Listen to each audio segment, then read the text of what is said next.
Berapa income yang selesa nak beli Honda Civic Type R? Tak. Honda Civic RS yang baru.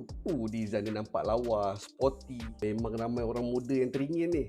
Ada yang kata gaji 4,000 pun boleh test apply loan. Betul ke? Jomlah kita buat simple calculation. Model baru harga bermula RM150,000. Financing 9 tahun. Sebulan lebih kurang RM1,600, RM1,700. Kalau nak selesa, komitmen kereta jangan lebih daripada 30% daripada income. Jadi gaji bersih at least paling minimum kena ada RM5,333. Itu pun dah parah-parah hidung lah tu. Sebabnya tu baru installment kereta.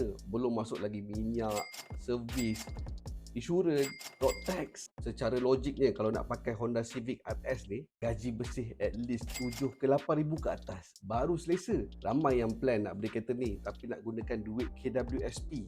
Katanya dividen tinggi. Tahun lepas KWSP bagi lebih kurang 6.3%. Tapi masalahnya kan, duit KWSP tu kan tersimpan sampai kita umur 55 tahun. Macam lama sangat je tu. Tapi jangan risau. Klinik Wang ada satu solution untuk bantu simpan duit dan dapat dividen macam KWSP.